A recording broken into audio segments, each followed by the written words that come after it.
Hi అండి. ఈరోజైతే ఎంతో హెల్తీగా ఉండే డ్రై ఫ్రూట్ లడ్డు అయితే ఎలా తయారు చేసుకోవాలో చూపిస్తాను. ఇది బెల్లంతో తయారు చేశాను. సన్నగా ముక్కలుగా కట్ చేసుకున్న జీడిపప్పు 1 కప్ తీసుకున్నాను. అందులోనే ఒక 1/4 కప్పు దాకా బాదం పప్పు కూడా కట్ చేసి కడాయిలో వేసుకొని 2-3 స్పూన్స్ నెయ్యి వేసి మంచి వాసన వచ్చే వరకు వేయించుకొని ఒక ప్లేట్లోకి తీసుకోవాలి. అదే కడాయిలో అవిసె గింజలు, సన్ఫ్లవర్ సీడ్స్ కూడా వేసి మనం దూరగా వేయించేసుకోవాలి 1-2 నిమిషాలు. తర్వాత నువ్వులు కూడా వేసి బాగా వేయించుకోవాలి.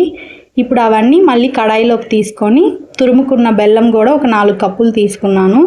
దానికి సరిపడా నెయ్యి వేసి ఈ బెల్లం కరిగే వరకు బాగా కలుపుకోవాలి. ఇలా కలుపుకున్న దాన్ని మనకు బెల్లం అంతా కొంచెం మెల్ట్ అవుతుండగా దించేసి ఉండలా చుట్టేసుకోవాలి. వేడి మీద చుట్టుకుంటేనే బాగా ఉండవుతుంది, లేదంటే మనకి ఉండ అవడం కొద్దిగా కష్టం అవుతుంది. ఇలా తయారు చేసుకున్నవన్నీ ఒక బాక్స్లో పెట్టుకున్నాను. చాలా సింపుల్గా టేస్టీగా ఉంటుందండి. మీరు ట్రై చేయండి.